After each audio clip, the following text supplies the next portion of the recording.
Delarites, my MVVs, welcome. Hello, Delarites.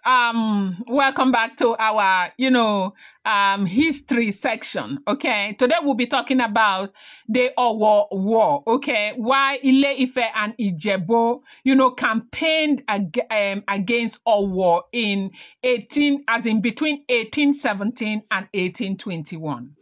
Now, the Owo War was one of the greatest wars in Yoruba history, fought in the early 19th century, roughly between, 1817 and 1821. Is that not supposed to be 18th century? I don't know. It brought together three major powers of Yoruba land and the team, the Owo Kingdom, the Ijebu Kingdom, and Ile Ife, the cradle of Yoruba civilization. Owo, located near present-day Abeokuta, had, grown into a prosperous and, powerful kingdom. Its people were brave warriors and wealthy traders, especially in cloth, beads, and kola nut. However, their growing power and control of trade route made them a threat to neighboring kingdom. Conflict started when Owo armies attacked the Ijebu, accusing them of blocking trade routes and mistreating Owo merchants. The Ijebu retaliated and the tension escalated. By the year 1817, the quarrel had turned into a war. The Ijebu people, realizing Owo's strength, quickly sought allies, okay? They turned to Ile Ife, where the Oni at the time was Oni Bagbaji. Oh, Jesus. Okay. Oni Adegunle Abiwela. Okay. Now, the Oni they decided that we're going to form, alliances.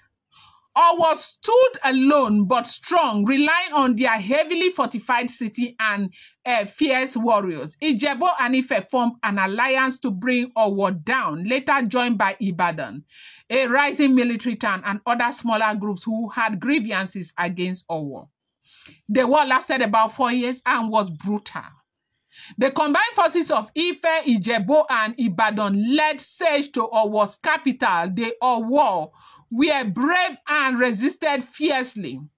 First year, that was 1817 to 1818, Owo armies had the upper hand, defeating Ijebu forces in early battles. Their warriors were fearless and used strong weapons and heavy, in fact, themselves, they began heavy juju. The second year, that was 1818 to 1819, Ife fully committed its army under the blessing of the Oni, with Ife and Ijebu pressing from two sides. Owo began to weaken. The third year was 1819 to 1820. Ibadan joined the alliance. At this point, Owo was, surrounded. They were cut off from food supplies and hunger set in. And say if you want no persons, if you want to make person humble, make you allow me hunger catch them. When hunger set in, things began to change. Finally, in 1820 to 1821, the siege dragged on until our wall failed.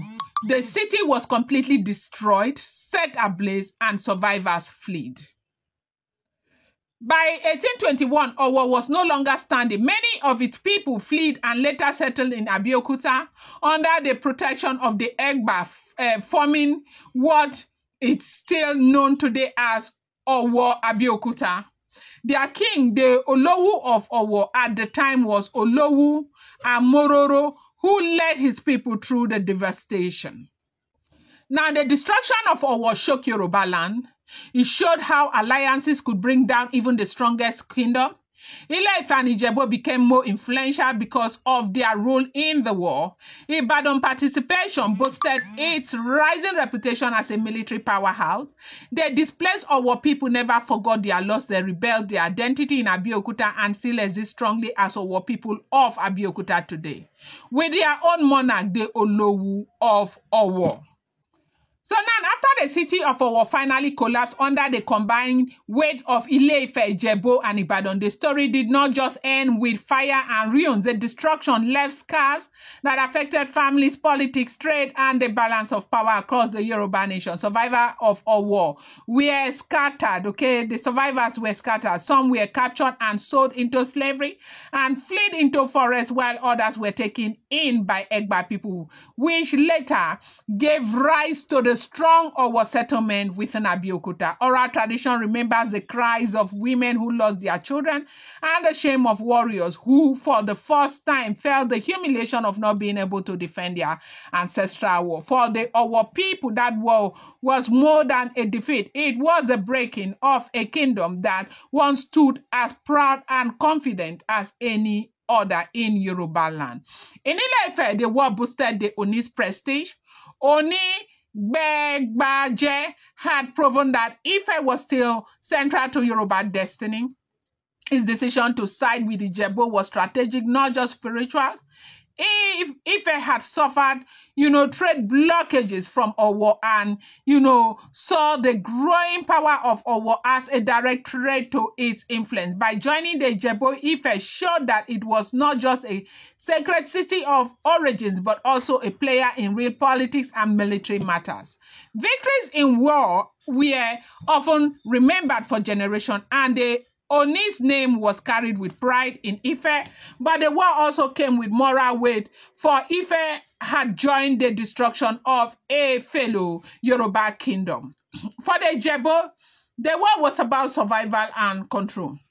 They were a coastal people who depended heavily on trade, especially with European through Lagos and other parts. Owo had interfered with those routes, and the Ijebu chiefs could not accept it. The alliances with Ife was Ife and other kingdom was not born out of love, but out of necessity. When Owo finally failed, Ijebu saw it as a major victory. They secured freer trade movement and proved that their warriors and chiefs had enough influence to shape, regional politics. However, their victory also attracted jealousy because other Yoruba groups began to see the Ijebu as a people who could shape alliances quickly to suit their interests. You see, a lot of people these days, they tell you cannot trust Ijebu, you cannot trust Ijebu. It started from there, okay? Ibadan's role in the war deserve more detail, because this was one of the earliest moments Ibadan proved itself as a rising military power. At the time of the Owo War, Ibadan was still a relatively new settlement formed after refugees and, warriors left older towns destroyed by, earlier conflict. But when they joined the surge against Owo, their discipline, energy, and fresh military organization impressed allies. It was during and after wars like this that Ibadan began to grow in confidence, eventually becoming the most feared military power in Yoruba land later in the 19th century. You are aware that Ibadan, they were really, really strong, right? Like, they were feared those days because they had a formidable force, right? And so now the human cost of the war was massive. Oral account talks about starvation inside Owo during the siege. The city was cut off for years and food supplies ran out. People resorted to eating whatever they could find, and diseases spread quickly in the crowded besieged city. When Owo finally failed, it was not just from military defeat, but from exhaustion, hunger, and helplessness. Women and children bore the heaviest burden. Many were taken as captive, and in a period where the transatlantic slave trade was still active, some of them were sold off, never to return till today. Right, I hope we are learning, okay? We are seeing what our forefathers went through and everything, right? And I hope you enjoyed this. I'm going to, of course, I'll always add up history because a lot of us seem to really be loving it. I appreciate you guys so much. Thank you. I love you.